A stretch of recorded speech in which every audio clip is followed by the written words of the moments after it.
not binary curriculum and how we can ensure that there's more diversity when we look at the role of women within curriculum. So first of all, I just want you to have a look at this image and think what could be behind that purple box. Now, my guessing is that some of you will have got this correct straight away and you would have guessed that it is in fact women building a wall, but most of you will have thought that actually it's probably women delivering a child or carrying out floristry. And what we've got to do is we've got to question why it is that you would have that interpretation. And it's probably as a result of the curriculum that you were delivered as a young person. Because actually, if you were given a wider, more diverse curriculum and weren't just introduced to kind of 1066 in year 7, you would actually have just studied about the Anglo-Saxon women and the fact that women had a lot of agency at that time. So if we have a look at things such as financial independence, women in Anglo-Saxon time before the Normans were actually really quite independent. And also in terms of divorce, the woman could leave the husband, which is quite interesting considering the Divorce Reform Act, which was just a few decades ago here. So this is a further argument about why it is that we need to ensure that we've got diversity in the curriculum to avoid there being these stereotypical views. So what I did was I did a Twitter audit and I had a look at, well, what is it that we are teaching in our curriculums at present? And this was in 2019. Now, as you can see, the predominant amount of it is that we look at the Tudors, so Elizabeth and Mary. We have a look at the suffragettes, Florence Nightingale, and it seems to be that therefore we're kind of giving a very restricted kind of specific history to our children, and issues can result from that. And Katie Rawlinson does give a more diverse history, but as we can see, even she begins to think, actually, we need to rethink what we cover so that there are more women incorporated into the curriculum.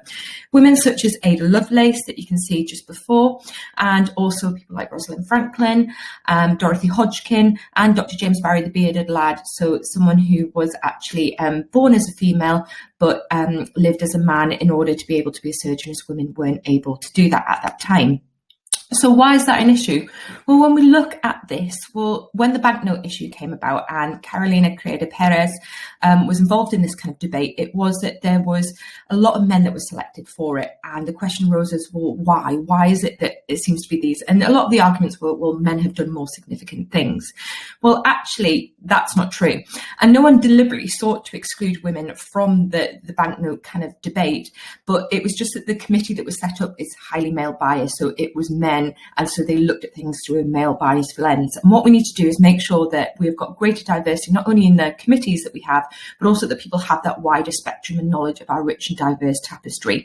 And it's not just genders as well, disabilities, cultures, ethnicities and religions. And also when we think about it, socioeconomic class as well, because Jane Eyre was one of the ones that was selected. She was the female, but she's very upper class. What about the middle and working class women who have achieved great things in our past? So when we have a look at it, it's not just in history that we see this issue. We've got there in science that we've got Rosalind Franklin and her DNA work, the idea that she was not only not given a Nobel Prize for it, but she's consigned to a footnote within science specifications and also within the history of medicine as well. When we have a look at the music specification in 2015, a student had a look and she found that from 63 sets of work, that not one of them was by a woman. So that again raises issues of diversity, because it's incorrect to say, well, that's because there weren't female composers at the time, or their work wasn't very good, or they weren't very significant. Actually, it's more interesting to look at the parameters that were placed upon them. So things like they were limited in their composing and where it is that they could perform. And actually people like Felix Mendelssohn, what he did was he published a lot of his sister Fanny's work under his own name. So women were significant, and it is right to include them and not look at significance through the spectrum of the time in which this work was created, but instead think, what do we consider to be significant? And just covered up in the top corner there is Dame Evelyn Glynis. She is someone that I would consider to be significant, and she should definitely feature in our specifications. And as we can see, that yet has not come through. So what have we got issues there within history? So what we've got is that when the curriculum change happened under Gove a few years ago, Key Stages 2, we've got 2 Tudor queens. We've got Elizabeth and we've got Mary. And then Key Stage 3, what we've got is Florence Nightingale, Mary Seacole, George Eliot and Annie Besant. And as you can see, that is a very small time frame. History is centuries. It is thousands of years, and yet we are focusing on the 1800s upwards, and a very particular type of woman as well. And what we can see is that leaves issues as to kind of ignoring the role of women, their significant contributions, and also kind of like a wider diverse spectrum of history beyond kind of political significance. When we look at Agnes Huntington, she's got a very important kind of story to tell, and yet she's not included in that. So how do we avoid this absolute truth and people perceiving their view as universal? Well, Caroline talks very eloquently about a situation where she was discussing with her boyfriend and he gave his perspective. She talked about things and she included the female perspective, and he considered her view to be niche. And because that was different from his absolute truth, the canonical kind of perspective that he'd been taught, when actually that was just the male bias that he was looking at. And what we need to do is we need to change that. There needs to be a new absolute truth, which considers both perspectives, because that view is not universal. So why is that an issue? Well, when we look at it, we've got things like separation history. So we've got women kind of like within a 10-week module. It might be that you have one lesson on women because you've got to because of the national curriculum. And that can distort students' perceptions of what makes events significant. We get things like, say, if we were to do the Tudors and then all the way to go to the suffragettes, which seems to be the common thing that we saw from our Twitter audit there. First of all, what were women doing for centuries? Were we alive? Were we there? But also that leads to issues such as children saying women weren't significant in the 18th and 19th century because they weren't involved. And that's because we haven't taught them about any of them. So actually we need to include that when we're looking at the Enlightenment and the French Revolution, where are the women within that? When we're looking at the abolition campaign, where are the women within that? When we're looking at the miners' strikes, where are the women within that as well?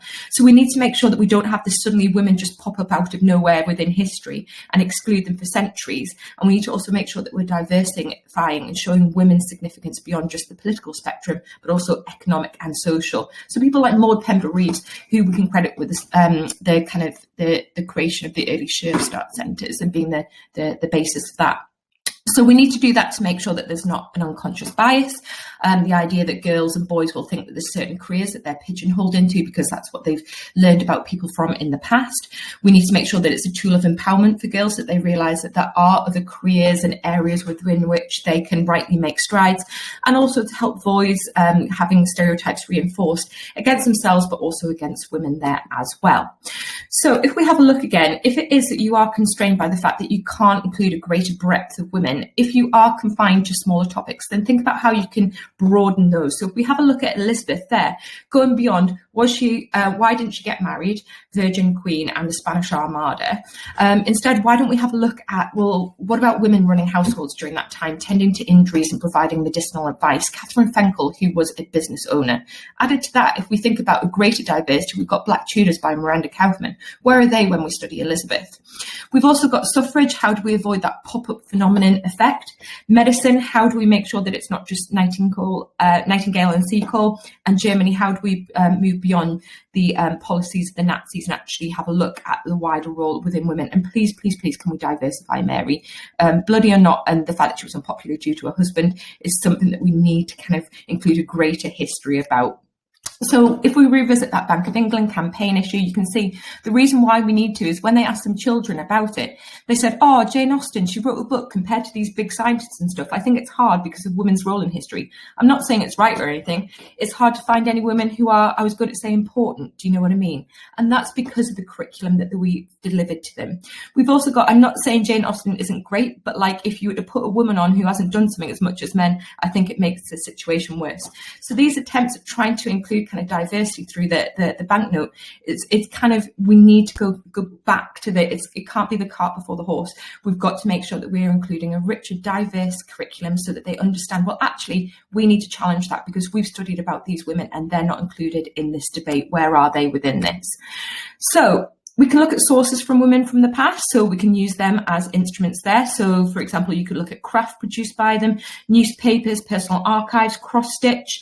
And what we can also do as well, we can broaden our curriculum to include things. So I've given 2 examples. So suffrage, instead of just all of a sudden doing the suffragettes out of nowhere, the kind of the wilder versions of the suffragists, let's take them through a wider narrative of the rights of the Anglo-Saxon women, go through to the Norman women and how women were then confined.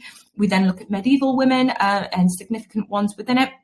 Women during the Enlightenment, the 18th and 19th century, and the 20th and 21st century. And that can be drip fed all the way through our Key Stage 3 curriculum so that they have that wider knowledge and understanding.